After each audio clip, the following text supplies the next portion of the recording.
remember we did a pretty big bill signing in Brandon a few years back, basically going against the federal government on the COVID shot mandates to say that you have the choice to make that for yourself and not President Biden. That was a really good event. It's great to be able to do another event here.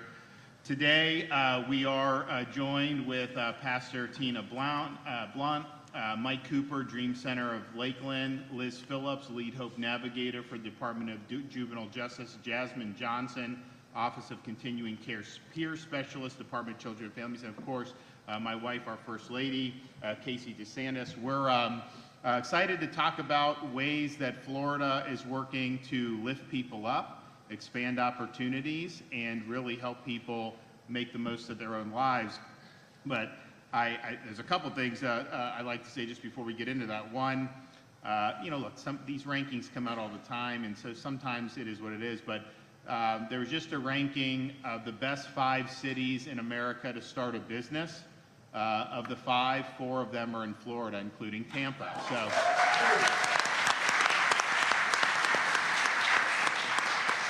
I think it was Orlando, Tampa, Jacksonville, Miami.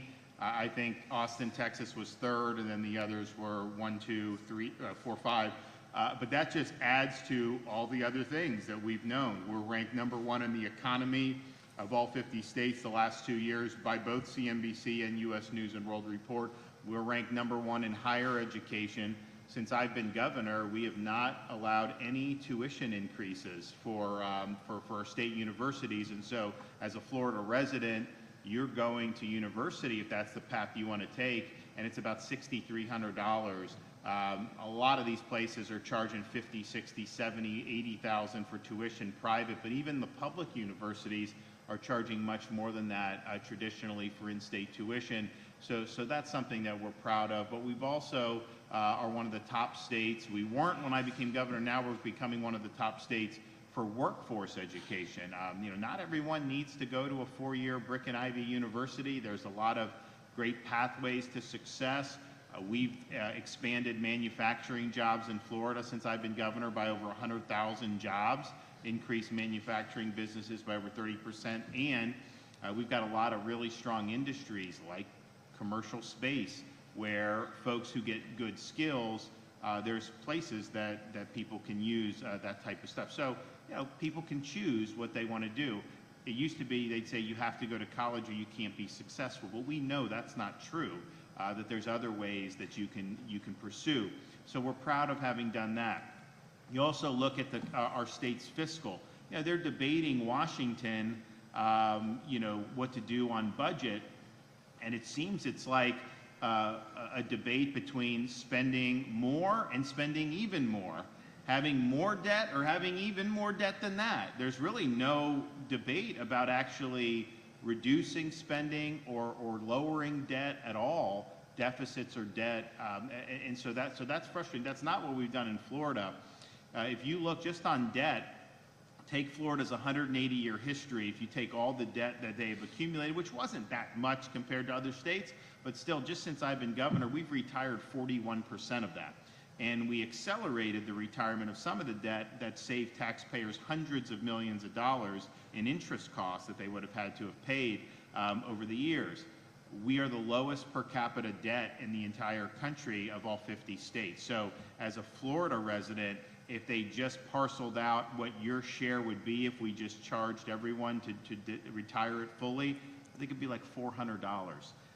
Your share as a U.S. citizen with the 37 trillion would be $105,000 per person. So way different. Theirs is going up, ours is going down.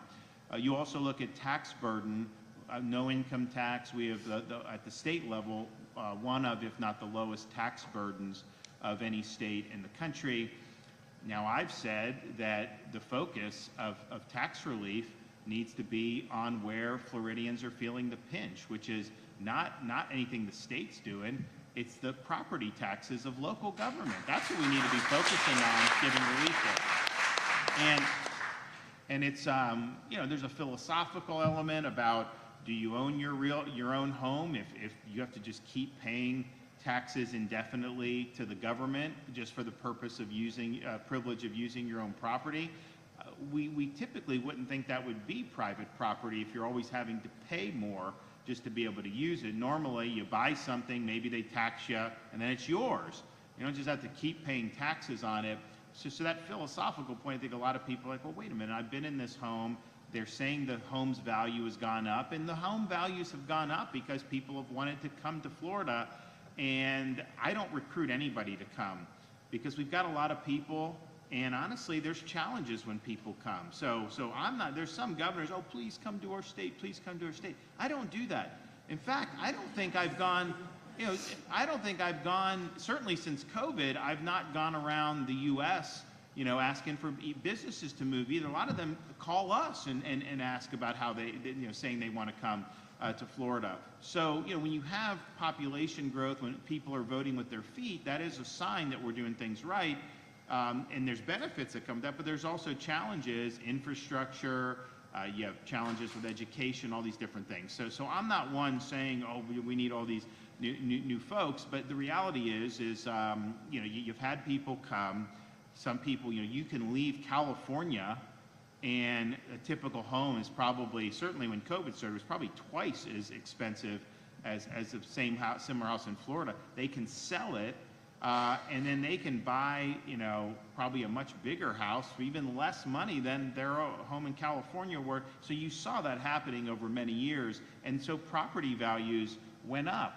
And so somebody may have had a home that they paid $250,000 for 15 years ago. Now all of a sudden someone's telling you it's worth $750,000 or $800,000, and your tax reflects that. Even with you have homestead, it's not enough to keep up. It's outdated, the amounts you get for homestead exemption. So that's been a huge issue, and so I'm very much supportive of obviously doing something on the ballot in 26, which is the only way you're going to finally be able to give people permanent relief. But even in the meantime, providing people with rebates off the taxes that they've already paid. I think it's really important. But certainly from what the state is doing, we're one of, if not the lowest tax state in the United States. I had this debate a year ago or so with the governor of California on Sean Hannity's show. And he was trying to say California had lower taxes than Florida. And I'm just thinking to myself, is there anybody on God's green earth that believes that? Because not only do they have, I think, the highest income tax in the country for a state, they have the highest sales tax in the state. So it's like we in Florida really rely on the sales tax. A lot of that is paid by tourists. They've done analysis in the past, about 18%, 20% is paid by tourists. But that was when we were having 84 million visitors. Last year we had 142 million visitors. So I think the more accurate number in terms of the amount of revenue the state takes in from tourists is probably 25% of the total sales tax, maybe even a third. And then you add to that the snowbirds who are not Florida residents but who live here part-time. Some of the Canadians live here 3-4 months. You have people from other parts that do that. They're also contributing to that. And so, and yet we have no income tax, and yet our sales tax is much lower than California's, and they have income tax and all this other stuff. So we've done really well in terms of tax at the state level. And since I've been governor, we've done billions and billions of dollars in tax relief that's been meaningful for people. We will continue to support that. But that is really what you want. So, and yet with all that, we're still doing really big things for the state. We current year budget after my budget vetoes last June is a year-over-year reduction in spending by over 2%. We're spending less this fiscal year than we did the year before. Not many places are doing that. I mean, let's just be honest with how things are going. If you look at the amount of money that the government spends per capita, Florida is one of the lowest in the United States. Obviously, California and New York are a lot higher. California, they're finally having to acknowledge it may have been a mistake to have taxpayer health care for illegal aliens because you have people flooding there and getting free benefits. So now they're reevaluating that. But we've made better choices. So you have that, and of all the states, we have the lowest number of state bureaucrats per capita of all 50 states. So it's a small government, and yet If you needed to get your driver's license, would you want to go to New York City to do that, or would you rather do it someplace in Florida? Obviously, I think you'd rather utilize the services here. Clearly, our roads are better, and our education is now much better in terms of the rankings on that. But we've done it but with all that, even reducing spending, lowering debt, cutting taxes, we've had record support for education, record for teacher salary increases, record for conservation and restoration of things like the Florida Everglades, record acceleration of road and infrastructure projects. Some of these things weren't even, we just did the temporary lane on I-4. If you guys go from here towards Orlando, you'll end up going, as you get into Polk County, you see these temporary lanes, and then we're going to do the whole thing in I-4. That's a brutal stretch of traffic. They were going to do it like next decade. I said, what good does that do if people are going? So we surged massive amounts of money to be able to do that. And it's important because it's quality of life issue. We've been very strong on law enforcement, record amounts of support. And look, the state law enforcement's a fraction. Most of what you have are municipal and county law enforcement. But we did the $5,000 recruitment bonus program that applies to all law enforcement agencies in the state. We did $1,000 bonuses. We've done a whole bunch of stuff that has been really, really meaningful. So we've really shown how it's done. And my message is we need to keep doing what we've been doing and build off that success. I think that's why the voters sent us here. I think that's why I got elected in 22 again. I think that's why the members of the legislature got elected. People realized that Florida has a successful model, and people wanted to see that. Obviously, do as good as you can, always make improvements, build off the success. But I don't think there's anyone that wants us to just see that we're just going to go in some type of much different direction. So I'm proud of that success. I'm proud that we've led the way on that. Now, which brings us to today.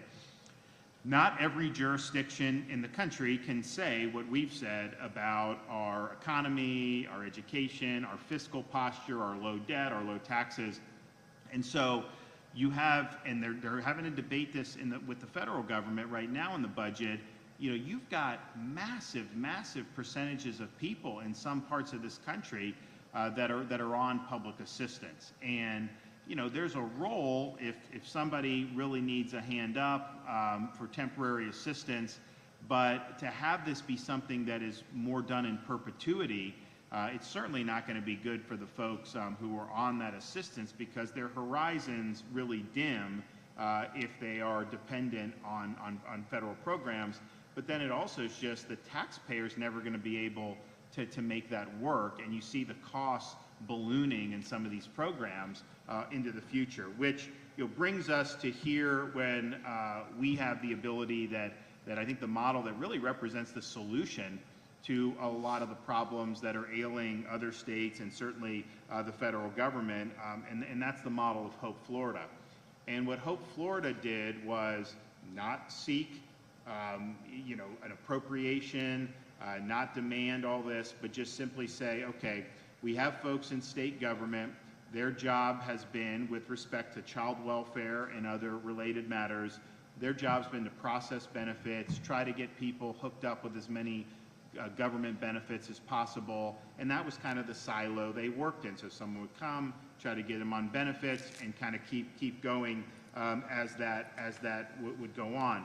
The problem with that is that's not really leading someone to a pathway to self-sufficiency and fulfillment. And particularly when you have folks, a lot of single moms that have children, it's more of a kind of stay in place rather than lift you up. And so Hope Florida's insight, and it was the First Lady's brainchild, was, okay, we have all these folks in state government doing this, but our resources, one, are finite, and two, this is not necessarily creating a pathway to self-sufficiency. Yet, Florida's blessed, and I think most places around the country are blessed. We've got so many great resources exterior to government in our communities. And that starts with the faith-based community. And there's some of these states that don't want to deal with the churches. They don't want to have any type of religious bent to anything that's going on. That's not how we view it in Florida. We welcome the participation of the faith-based community. In fact, we view it as essential to be able to fully allow people to realize their God-given potential. But you also have great charitable organizations. You have businesses that want to be involved in helping people in the community. You even have individual volunteers, and yet if you have somebody that's showing up at one of our state agencies that's not in great shape economically or has other problems, they don't know what resources are out there. They're going, and if they get put on a program, that's kind of it. And so what Hope Florida did was, one, get these folks together in the community. And so you have all these churches, you've got synagogues, you've got charities, you've got all these folks that are now a part of this mission. And then the people that are working in state government, instead of just processing benefits, your job is to be what is called a hope navigator, to help navigate the person in need to all the resources that are available exterior to government. And sometimes it may be someone needs a helping hand. Maybe they need a place to stay for a short period of time. Maybe their kids are hungry. Maybe they need help with education. Maybe they need help finding a job. There's a lot of different things. And Hope Florida, it's not like, people say, oh, well, this person went and they didn't get a full-time job immediately. Like, look, it's you're helping people find help. And there's been great success on that. There's also issues that are difficult, and sometimes it doesn't happen overnight. But the reality is you've got a lot of people throughout our state that are ready, willing, and able to help. They want to be part of the solution, and they just needed to basically, it's like kind of put me in, coach, we're ready to go, so how do you do it? And so that's really what Hope Florida has been able to do. So this has been going on now for a couple years, and you've had tens of thousands of Floridians that no longer need some of these mean-tested welfare programs. And if you extrapolate in a very conservative estimate how much money that's saved, it's over $100 million a year that's saved the taxpayer. So not only are you providing the folks in need with a better pathway to self-sufficiency and you're expanding their horizons, you're also relieving burdens on the taxpayer to the tune of likely over $1 billion over a 10-year period. And just to put that in perspective, our state budget has been, anywhere from 113 to 118 billion over the last couple years. And so, that's a significant amount of money given. $1 billion over 10 years for the federal government, that they would consider that budget dust, right? They wouldn't even register on their radar. But here that's something that's really, really significant. So you have the churches, and what they have is they use the technology called Care Portal. So if somebody is in need, the needs go out to everyone connected in Care Portal. So you will get a notice at the church here that there may be someone in the community that needs help, and then you can go immediately fill that need. And we have churches in particular that are doing that, as well as charities that are doing that all the time. And so now you have over 5,000 nonprofits and charities that are signed up as part of the network. There's over 834 church response teams that are actively participating, over 9,000 individual church responders that are ready to help and step in.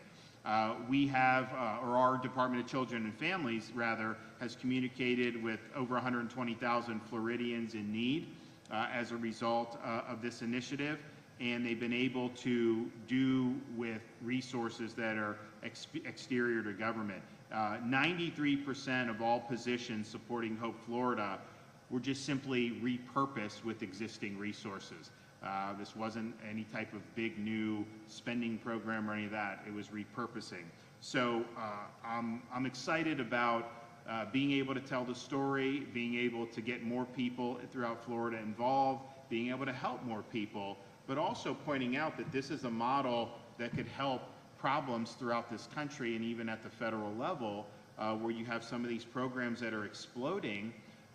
When folks are on those indefinitely, they clearly aren't going to end up really, really succeeding. And so let's look at ways to do it. Let's enlist the faith-based community. Let's enlist charities. Let's enlist individuals, businesses, the whole 9 yards to get the job done. We were able to announce recently expansions of Hope Florida to our 28 state colleges. So each state college is going to have a Hope Florida liaison. And you think about it, our state colleges have a diverse set of students. You got some people that are graduate from high school in Florida, go to a state college. You also have some people that are maybe in a transition period in their life. We have a lot of single moms that are trying to get more skills so that they can go in and provide for their families. And there are needs that arise with that. So having a liaison there is really, really critical to link that student in need with the resources that are available in the community. Hope Florida also announced the pilot expansion with the Department of Education to help children as well as parents of children in need in our K through 12 school system. If you have early intervention, you have a much better chance of solving these problems, and that's what you're doing. So it started off in Orange County, expanded to Lake County, and the department's now in the process of making sure there's a Hope liaison at all of our school districts who want to participate. We also announced that Hope Florida has expanded to include a liaison at all 67 Florida sheriff's offices across the state. Why is that important? Well, who comes into contact more with people that are having difficulties in their lives than law enforcement? And sometimes they may get called to a situation and see that, but honestly, they may be called to a different situation, maybe some apartment complex, and then they see other things there. So they're in a unique position to be able to offer help to folks who need it. So as these liaisons get activated, they're going to know someone's got substance abuse problems. There's a whole host of groups that are involved in helping advance the Hope Florida mission that focus on substance abuse or focus on helping mothers with young children. There's a whole host of things that can happen. So that's really, really good. Hope's also working with businesses to connect people who are looking for work, and some of that involves helping them get more skills. I mean, there are jobs available, but sometimes you need a certain skill set, and so getting people on that pathway. I know we highlighted someone in my state of the state where we did that, and that's great, and we're happy to do that. So we have Career Source, we have all these other things. So that's really utilizing and leveraging the resources in the community. Another way this model has been successful is on disaster response. So we had as you guys know, we had two major hurricanes last year. We had a third hurricane that didn't rate as a major, but was a Hurricane Debbie. And so there were needs that arise. And again, just like normal society, when we have major disaster events, there's a lot of people that want to be helpful. There's a lot of groups that want to come and be helpful. There's charities that are designed solely to assist in disaster response, ranging from food support, ranging from things that involve helping people repair their home, cleaning debris, all these different things. But people don't necessarily know where to turn. We would, and we still do, we would set up different things where people could go and basically be like a resource center, makeshift. But through Hope Florida, we created the Activate Hope provision of the Department of Emergency Management. And so all these groups, just like if you're in Brandon, you have this church, other churches, others that are helpful. When you have disaster, they're all plugged into the Hope Network and Activate Hope. So if someone goes to the Hope bus after disaster, well, maybe they need food, maybe they need shelter, and it will go out and folks will be referred in a much more efficient fashion. So I was pleased at the first round of that for last hurricane season. I'm hoping that we don't have to test it again this year. It'd be good to get a respite from that after having, we've had, you look through history, there are times, and we had 10 years where we didn't have a hurricane recently, but then now we've had 6 majors in the last 7 years. And that's not unusual how these things kind of come in bunches. So I'm hoping this bunch is done and that we have a nice runway where we don't have it. The other thing that's been helpful, so you have these groups, and Hope Florida is not a taxpayer funded thing where church is involved and they get on with the state and get money from the state. That's just not how it's been envisioned. It's been envisioned to save money for the state. Nevertheless, there are instances where organizations that are doing great work, deserve some support. And so in Florida government, some of the state agencies have what's called a direct support organization. So for example, our Department of Education has a direct support organization. It's a charity that can receive donations and then provide awards. And so Teacher of the Year, for example, the foundation does like a $50,000 award for that and stuff. And so there's good things that are happening. Our Department of Children and Families created, I think about a year and a half ago, a direct support organization to serve the DCF and Hope Florida mission. And so this foundation is a private charity. It can get private money, and then it issues grants to organizations that are fulfilling the Hope Florida mission. And so, there have been millions and millions of dollars that have been awarded through that entity to be able to help nonprofits, some churches, advance the mission of the Department of Children and Families and the Department of the Hope Florida Initiative. So that's leveraging everything at your disposal to try to be able to provide a network that can help people get on the great pathway, to help them find help, and ultimately to instill a sense of hope and purpose in people's lives.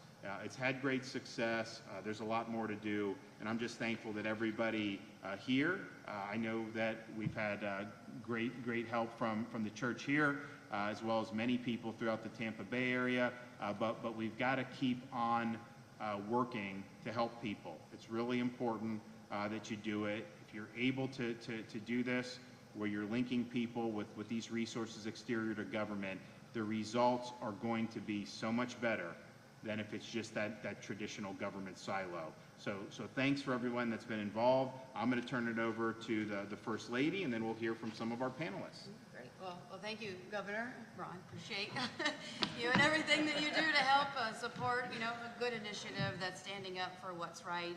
Jake Collins, a great friend. We've sat in our offices and talked for an hour about how great this initiative is and how much it's needed, really, of course, in the state of Florida, but really across the United States of America, particularly when you see some of the conversations going on in Washington. But as the governor really articulated very well, Hope Florida really is what the title says it is. It's providing hope. And it's just as simple as that. The hope to hang on for those who are suffering, to know that finding help is really only one phone call away. And think about that. It's just a central number that you can talk to a human, and then that human can help navigate you through all of the resources, making it very simple for somebody particularly who is suffering. Because the last thing they want to do is have to parse through all of the available resources, in which we're blessed to have a lot, to try to figure out which door they go into to be able to get meaningful help. It also really represents one of the only meaningful reforms to the welfare state since the Great Society of the late 1960s. And it does so, as the governor has said, without growing government. It changes the tired orthodoxy that spending more money, just spending and spending, equates outcomes.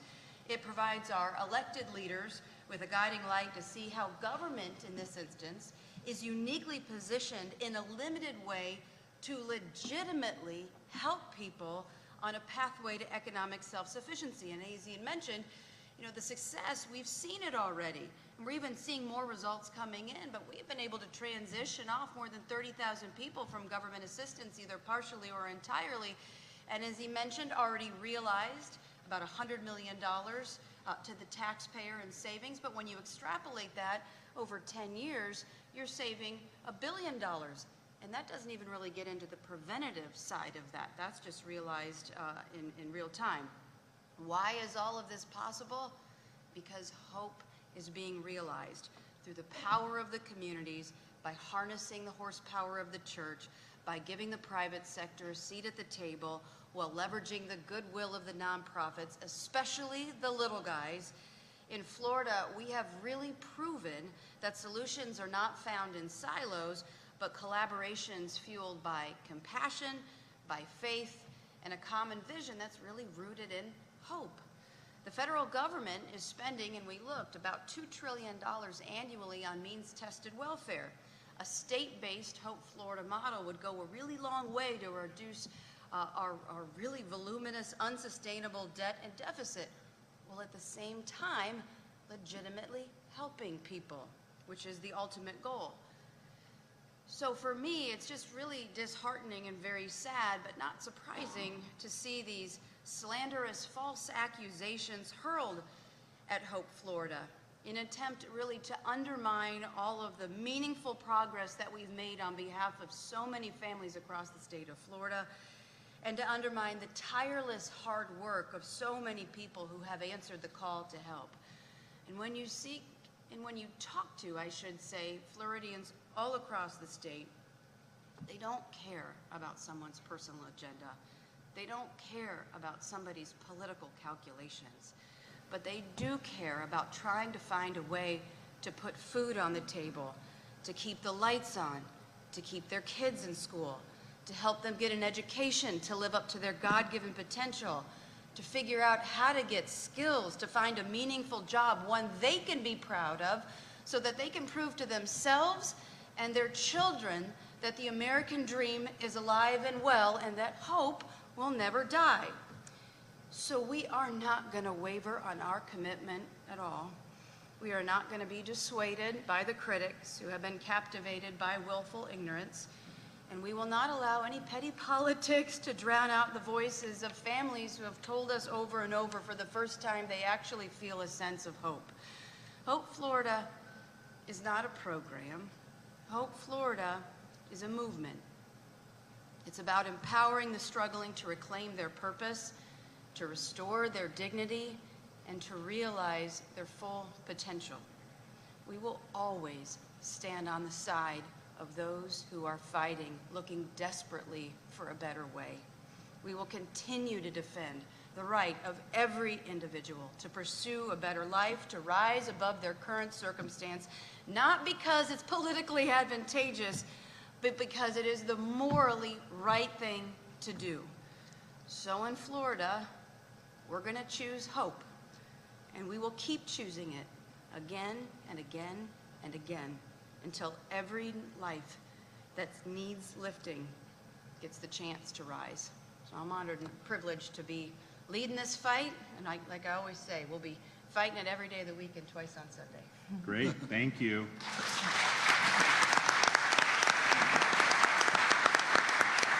Okay, Tina, go ahead. Well, welcome everyone. Governor, First Lady, we are so honored here at Arise Church to be able to host you for this event. Hope, I love the word First Lady, and I love your partnership with the faith community and recognizing that we have the ability to be the hands and feet. That's why the church exists. We exist to be the hands and feet of Jesus. And this program allows us to reach deeper into the community than we would naturally. Many churches, and I'm not suggesting this is wrong, open their doors and say, come. And that's beautiful. We want you to come. At the exact same time, not everyone's going to walk in the door, and especially those who are struggling and vulnerable. And Hope Florida, through the vehicle of Care Portal, gives us that ability to step into the community and meet practical needs. I think of Jesus. He didn't tell people, oh, you're hungry. Great. Let me tell you about, no, he fed them. And then when their bellies were full, he was able to encourage them in different ways. And so Arise was introduced to Hope Florida and Care Portal through Daisy Stolte. She's sitting somewhere here in the room, a church ambassador with Care Portal. She introduced Care Portal to us, the Hope Florida program. We've been serving for the last year, just celebrated our 1-year anniversary under the leadership of Lisa Miller, our Director of Pastoral Care. And we've been able to serve 43 families in the last year. It's been amazing. And here's the thing, the families that come to us are often families that are either fostering in the middle of the night, they have to take in a child or their grandchildren. It's a vulnerable family who is at risk from losing their children until they reach a place of sustainability. And so we get to step in, and sometimes it's as simple as formula and diapers. And other times, it's getting children up off the floor and building beds and buying beds and putting beds together. But the relationship doesn't end there. This is the beauty of the partnership of Hope Florida through Care Portal, is that we get to build a relationship with these individuals. We just had one of our team members actually on Easter out playing ball in the front yard with a family that they served 3 months ago. Why? Because they built a relationship with them. And so when they need community, and let's face it, who doesn't need community? We get to step in and be that community. So thank you for the program. Thank you for your partnership. Thank you for letting us come alongside of you. Great, thanks so much. Okay, Liz? Hey there, good morning. Thank you for that. My name is Liz Phillips, and I have proudly been employed with the Department of Juvenile Justice since 2007. But before I begin, I do want to sincerely thank the First Lady. You are a walking inspiration to all of us doing this work every day, and we thank you so much. And of course, the Governor, for your vision and your unwavering support of Hope Florida.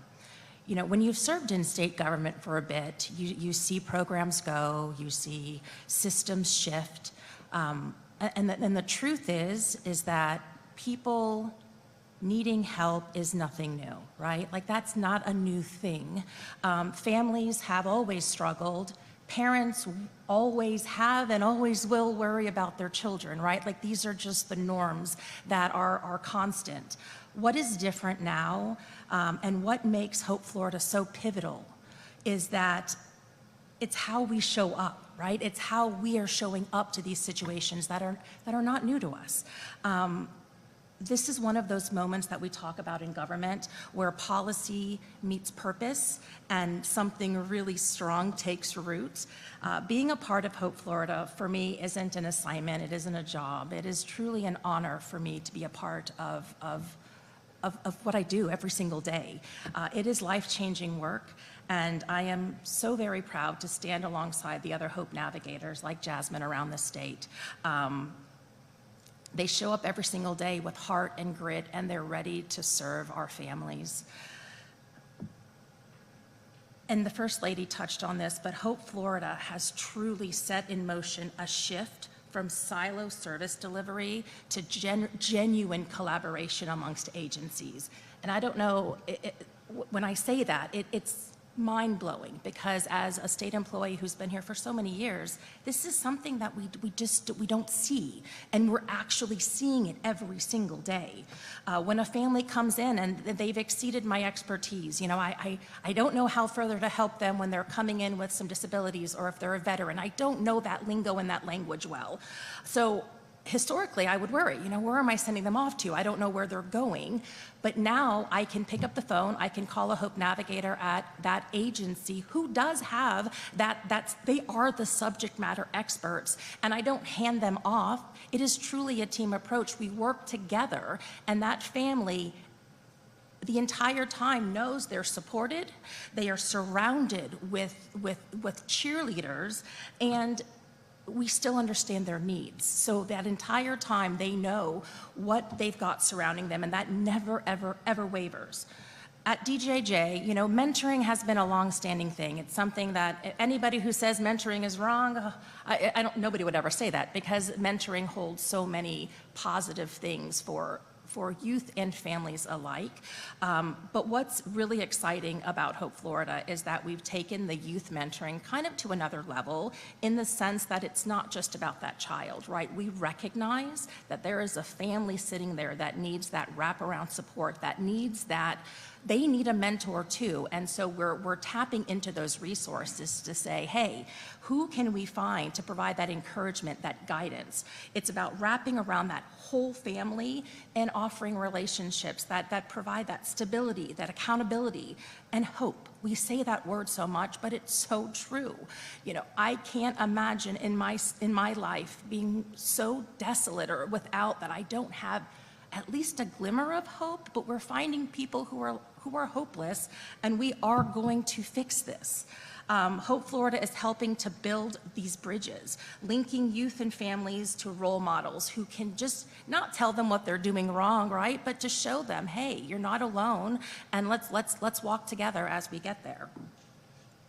Not every impact that we do is going to show up neatly in a report or a referral source. It's just the truth. Some of the most meaningful work we do happens in those moments that can't be measured. Like having a parent trust us when they're feeling the most overwhelmed they've ever felt. The belief of someone who is, that belief that grows in your belly that says, you know what, I can do this. I can take a new path even though I'm scared to death. As I was driving in this morning, I was talking with a dear friend who oversees Hope Florida at APD. And she was telling me about one of her navigators who lives in Tampa. And this navigator was working with an individual on, you know, on those boxes that we can check. Did we help find some housing stability? Yes. But if I said that to you, you would say, wow, that's great. But this man who doesn't trust, and it's taken him a long time, his truck broke down and he was stranded. He picked up the phone and he called his navigator. It was in the middle of the night. The navigator took the call. Her husband and her got in their car, drove to where Paul was, and helped him. They helped him with his truck and they sat with him. Do you understand what that took for him to reach out, and the first person he thought to call was his Hope navigator? That can never be measured in any report, right? But that shows the hard work, you know. And so for the Gingers out there, we see you. We see the work that you're doing and the love that you're pouring out to make those connections. And so across the state, navigators are helping people reclaim that, you know, that stability, that confidence. These aren't always the kinds of wins that fit into a spreadsheet, but they are the kind that can really change the trajectory of someone's life, and often what stops them from going down into a deeper level of involvement with systems of care, right? So what makes Hope Florida different is that it reflects what the very best of government can be, which is compassion, responsiveness, and just being human. This isn't about systems. It truly, like the First Lady says so eloquently all the time, it's about people helping people. And by placing the individual and not the institution at the center of our work, we're proving that there is a better way and it is possible. I'm grateful for this movement. I tell you, every day I wake up and I am so proud to be a navigator. I'm proud to stand alongside the other navigators across this state who go above and beyond. I wish you could just walk with us and see what they do every day. It is life altering, not just for the Floridians and families we're dedicated for, but for us as humans. They do this not for the recognition, but they truly believe in the people that they serve. So thank you again, First Lady and Governor, for believing in this model and for giving us the space to do what we do. We appreciate you so much. Thank you. Okay, Mike Cooper, Dream Center of Lakeland.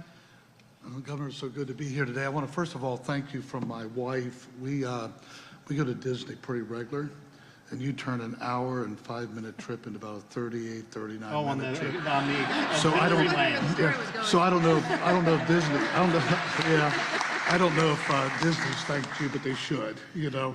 But really, what I want to talk about very quickly today, the Dream Center of Lakeland is really, you know, a blessed place, because one of our main goals is how do we equip faith-based. We have over 60 churches that partner with us, Episcopal, Presbyterian, and Methodist, and God, you know, just across the board. And but the second one, which is one very important to us, is how do we embrace our city? How do we love Lakeland? And I was called to go to Hattiesburg, Mississippi, because a church up there wanted to start a Dream Center very similar to our model. And after meeting with their city governor, their mayor, which is a strong mayor system there, the police department, we found out that you couldn't put a Dream Center like we have there because the city would not embrace them. And what Hope Now is, what I've noticed, is that we get a call one day, can you come to Arbondale, like a day before, can you come to Arbondale, maybe the First Lady? And I grabbed my wife and I said, well, I don't know what it's about, but we're going to go over to Arbondale. And we went over to Arbondale, and that day they presented a check to the Dream Center. They vetted us. And listen to this, they embraced us. When you fill out a grant to get money to do a nonprofit organization, usually in the first 3 or 4 questions is, are you a nonprofit 501(c)(3). The next one is, are you faith-based? And that will usually bump you out of the grant right there, because for whatever reason, they look at faith-based as not being the resource that it really is. This governor and First Lady have understood that. Let me tell you, since we got that $10,000 check, I got 2 calls from the governor's office following up on what we have spent the money for. That very seldom ever happens. I get a call one day from the governor's office about, we have a need in Highlands County. Well, we're Polk County. Pastor Mike, do you know anybody in Highlands County? We are very short there in some resources and connectors. And I gave them a name of 3 or 4 churches. That said to me that they don't sit in an office and go, look, here's our statistics, we're fine with our statistics. They saw where they were lacking, and they took the initiative. Now, I want you to hear that. They took the initiative. And as a nonprofit, we feel embraced by our government. And that's very key to where we are.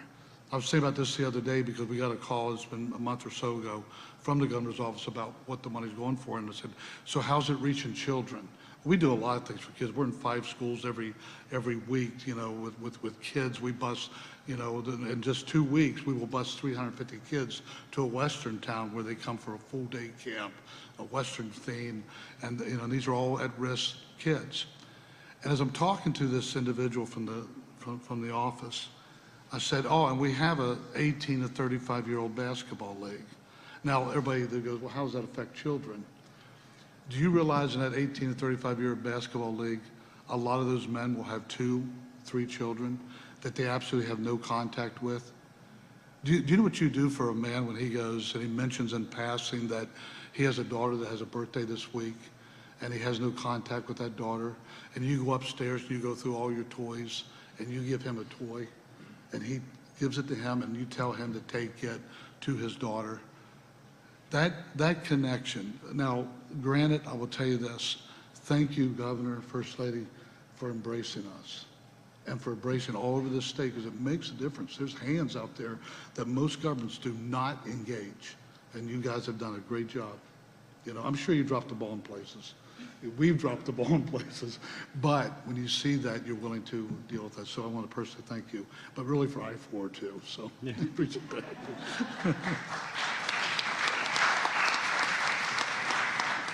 Well, on I-4, the best is yet to come, but we're glad that we were able to do that 8 months ahead of schedule. And So we'll take it, yeah. if it was in some of these other states, it would gotten done sometime in, you know, probably 8 years. So, okay, Jasmine Johnson, you're up. Good morning, everyone. My name is Jasmine Johnson. I'm grateful to be here in Brandon, Florida this morning. Before I share a bit about myself and the work that I do, I want to sincerely thank both Governor DeSantis and First Lady DeSantis for their pro-family approach to leadership and for the opportunity to speak today about a topic so close to my heart. So thank you so much. I'm 26 years old. I'm from Panama City, but I live in Tallahassee, Florida, and I serve as a Hope Navigator for the Department of Children and Families Office of Continuing Care. In 2021, Governor DeSantis, you signed legislation creating the Office of Continuing Care, and through that, positions like mine were established to offer peer-to-peer support to young adults who have aged out of foster care. This work is close to my heart because I've lived that same experience. I turned 18 and aged out of foster care not long ago, and now I have the opportunity to help others who are just a few steps behind me in their journey. And as a Hope Navigator, I meet young adults right where they are, helping them navigate real-life challenges and connecting them to resources that can stabilize and empower them. That includes housing, job training, educational opportunities, and mentorship. Because I've walked that same road, I'm able to build trust with the young adults that I work with. And I know what it feels like to feel uncertain about what comes next. And I work to make sure that no young adult that I work with ever has to feel that again. When I aged out, I was fortunate to have a support team around me that encouraged me to pursue higher education, that helped me with housing, and encouraged me to step into meaningful employment like the position I hold now. But I also know that not everyone has that same support, and many of the young adults that I serve are facing immediate needs, a need for stable housing, a job, and a need for direction. And in those moments, I step in as a navigator to stabilize the situation and walk alongside them towards long-term success. And it makes a difference when they have a trusted adult that not only listens to them, but they show up and they follow through and they stick with them. And that's what I do, and that's what Hope Florida does.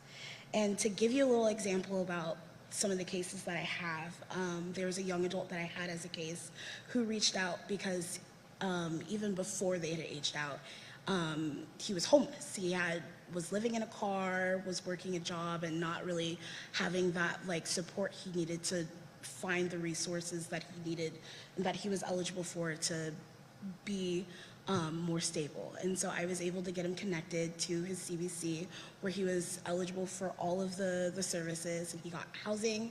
He was able to obtain a tuition waiver, and he's doing well in college now. So when I help these young adults, I stand in the slips of the cracks to help them from slipping further and bring them back up to where they need to be. So Hope Florida isn't just a program, it's a lifeline for people I serve, and giving them hope, help, and trust that things will work out for them even at a critical time in their life. Hope Florida is a game changer for these youth, and I see the difference that it makes every day. And honestly, had I had something like this, I know it's 2021, I was at the cusp of being eligible for Hope Florida OCC services, but now that I work for them, I'm able to connect those young adults to those services. But if I had that, it would be a great safeguard for me, and I'm glad that it's a safeguard for the young adults after me. So thank you, First Lady, for your vision and ensuring navigators like me can be there for Florida's youth when they need it the most. Thank you. Thanks so much. Well, thanks, everybody. We really appreciate all the hard work. We've got a lot more to do, and we will be working very hard to do that. I also just want to remind some folks that we in Florida have led on a lot of issues. I mean, there's been some stuff about what we've done on illegal immigration, leading the country to help the federal government there. But one of the things that we've done is looked at Washington, and you see what goes on, particularly with the Congress, and the results are, habitually poor, certainly over the last couple decades. And so it's my judgment that you're not going to get radically different results just by electing a few more good people, that the incentive structure there is so skewed that it's just not going to produce the type of results that I think we all want to see. And so two of the things that the legislature in Florida has certified for constitutional reforms, constitutional amendments, are a balanced budget requirement for the federal government and term limits for members of Congress. And so I've been active. I was just meeting with the Ohio legislature yesterday. They're on the cusp of doing the term limits. They have done the balanced budget amendment. We've also I've met with people from Montana, Idaho, you name it, about balanced budget. And so we have the ability as states to propose these amendments, just like Congress can propose amendments. Either way, 3/4 of the states have to ratify any amendment. So the ratification is the same regardless. But I think our founding fathers knew you had to empower the states to offer changes, because when the changes affect what's going on in the nation's capital, those Congress folks may not want to do the things that need to be done. So I know that they've tried to do a balanced budget amendment through Congress in the past, came up one vote short in the late 90s. Just imagine if that had passed 25, 26 years ago, our country's trajectory would be totally different perhaps. They definitely want nothing to do with term limits, I know that. But it's also something that most people want to see. So you're now, I think, 27, 28, 29 states have done the balanced budget. You need 34 to allow the states to write one and propose one for ratification. And then the term limits has just started within the last really few years in earnest. And this has been something I've been involved with in a long time. So there's already 12 states just in a few years. I think you're going to see a few more relatively quickly. And as that builds support and it gets more traction, there's going to be a lot of people in the public that are going to want to see that. So sometimes we're proud of what we've done in Florida. We think we've shown a model to have good results and good governance. But I think a lot of people are frustrated, particularly with Congress. I mean, it's just been very difficult in that institution in recent years. Well, we do have the ability to do something about it. And you don't just have to sit there and throw something at the TV. I mean, like, you can do something. And so I'm using whatever role I have to be able to help that process go forward. But I really believe, if you could do term limits for Congress, a balanced budget requirement for feds, and then I would say the president should have line item veto authority like I do as governor. They do these massive omnibus bills. The president's got to either sign it or veto it. If you could go and line item out pork, that'd be a huge, huge positive thing. So those would be the three that I think would just change the incentives. And if the incentives are better, then I think the behavior and the results would likely improve. As it is now, the incentive structure is to kind of keep doing what they've been doing, over the last 10, 15, 20 years. And by and large, it's not been terribly successful. So I'm proud that Florida has led on those issues. I know there's a lot of support across the country for both of those. And I think we've got to just continue to really press forward on it. So we'll do whatever we can in Florida to help that. And man, if we could get that done, I think that would be a huge, huge positive for the United States. Okay, do we have any questions? Governor, are you going to accept the invitation to speak at the property tax committee that they given you? I didn't see it. No, I'm not going to go sit in front of a committee. That's not the role of the chief executive. We have been talking about property taxes for many, many months. In fact, last year we were talking about how people's property taxes were going up because of the values. I've talked about getting relief now. I've made series of proposals. We also want to get something on the ballot. It doesn't take a committee hearing to do that. It just requires leadership. And so we want to see that out of the legislature. And it's interesting because remember when I called the special session for immigration, the response was, oh, we in the House legislate, the governor doesn't legislate, right? And so they didn't want to do it. Now they're saying, well, it's the governor's responsibility to tell us what you pick one, right? It's got to be one or the other. So look, I hope that I'm skeptical, and I've told people I'm skeptical publicly, when everyone's been clamoring for property tax relief. If you talk to Floridians, it's like 90% will talk about property tax. Now, if you tell them, hey, do you want to get something on some other, they'll say fine, but no one is organically clamoring to do 1/4 of a penny sales tax that honestly benefits the tourists and stuff, which we shouldn't be doing. I want more tax burden to be on the tourists and the snowbirds and less on Floridians. I think that's the best, and we're the unique state to be able to make that happen because we have so many visitors and we're the place to be. So you do, but people have been really, really interested in property tax relief, and I think most people know because they've heard me say this many times. The property taxes are leveled locally. The state does direct some, but it's a relatively modest. I think we can still do a rebate for people this year and get the rebate in their hands. Some people in the legislature said giving people a rebate on their property tax is like a Joe Biden or Gavin Newsom welfare handout. Are you kidding me? These are taxpayers that are paying taxes, on their property taxes. So I didn't agree with that at all, and I don't think most people did. But ultimately, because the power constitutionally for property taxation is vested in local governments, we need to do a ballot measure to be able to provide you with constitutional protection to own your own home. And I'm just very, very supportive of that. I hope that the House will pledge to put something strong up to be on the ballot. I think the Senate has said they want to do it. I know Senator Collins is helping lead that. We've got a number of senators, whether it's Senator Martin, Ingolia, Senator Collins, that have really worked hard, and we want to get this done. And it's not easy to get 60% in a referendum, as we've seen. But I think it's something that is worthwhile and that needs to be done. So we've been talking about this ad nauseum. I think the issue is, my proposals about property tax relief now were basically rejected by one of the chambers. And so I think that was a mistake. I don't think that it's over. I think, they haven't done a budget yet. They haven't done any tax yet, even though the session ended a week or two ago. So I think you may be able to still land the plane, but you ask people, what do they want relief on? They want relief on property taxes. We have the unique situation in Florida to do something really, really bold, given that we have 142 million visitors a year and all these snowbirds, that we can do it in a way that'll be meaningful for Floridians, but also, is not going to be, I don't think insurmountable to be able to continue to do the basic services that everybody wants. So that's the goal. First Lady, you're considering to run for governor. There's a report today in the Miami Herald that maybe that's not going to happen. Can you set us straight on what you're thinking right now? Yeah, sure, for sure. Well, I think, first of all, the focus should be on actually passing a budget, right? I think that's really important. That's what I think a lot of people signed up to do by a certain time.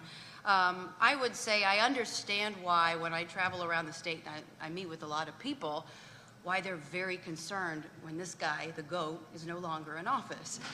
I get it. I mean, I tell you what, he laid it out at the top. I mean, just going over our economic numbers, paying down 41% of our outstanding debt. We have the largest net in migration. We have more new business formation than any other state in the United States of America. I mean, people are moving here because they love Florida. And they love this guy. They love what he's done for parents and standing up for parental rights in education, for making education #1 across the state, whether it's K through 12 or whether it's higher education. They appreciate what this guy has done when it comes to our environment. I mean, paying billions of dollars to invest in water quality, to restore our Everglades, to leave the state of Florida better to God than we found it. And so you also look at public safety, 50-year crime low. People know when they move to the state of Florida, and again, he's not inviting people to move to the state of Florida, but they are coming, that they know that their families are going to be safe, and that they're going to be protected, and he's going to do everything he can to back the blue and to make sure that we're giving bonuses to people who are putting their lives on the line. So I get why this is a big conversation, but I will also say it's more than a year away from qualifying.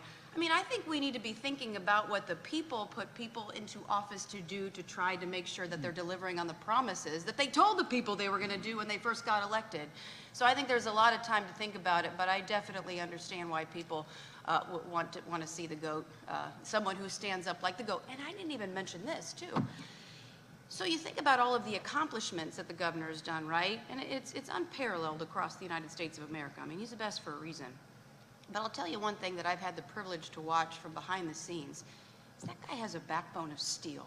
You can say all of these things, right? You can go out and you can have your talking points, but if you do not have the courage of your convictions to stand up and fight for them like he did during COVID, I mean, the entire world descended upon this guy. And I watched from behind the scenes. He was like a steely-eyed missile man every day of the week fighting for you. Keep the state open, to get our kids in school, to make sure that you weren't smothered by a mask or had a mandate to take a COVID mRNA jab contingent upon you keeping your job.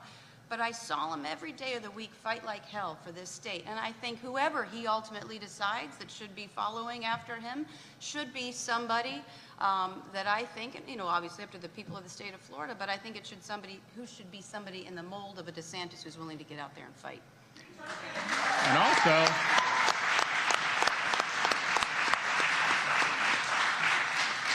and as we were doing the fights with COVID, I mean, it was publications, quite frankly, like the Miami Herald, that was concocting hoaxes. I mean, they accused our Department of Health of fabricating COVID data. That was a lie. That was a hoax. That was made up. That was fiction. And that was put out there for many, many weeks and months with zero supporting evidence for it, just simply to try to discredit the fact that we had the state open and free.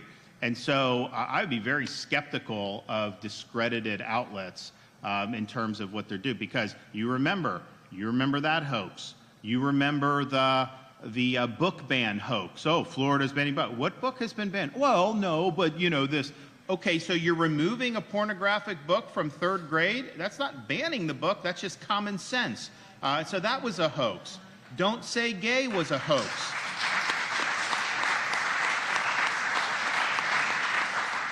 You know, when you were talking about Disney, I thought he was going to say thanks for standing up against the insanity a few years ago.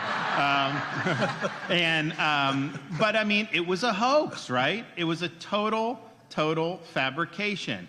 And so these are things that they just kind of run with some of the legacy outlets. But it's like, man, it's just constant, and that's just what they do. So I just think it's important to remember all that, because people look back and say, thank God our kids were in school during COVID. Thank God our businesses were open. Thank God all this happened.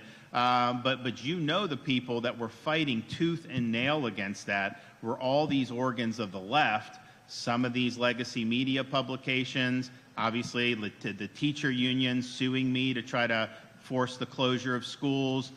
We shouldn't forget that. You should never forget who was on your side and who was fighting for the bad guys. And they were fighting for the bad guys. That's just a fact.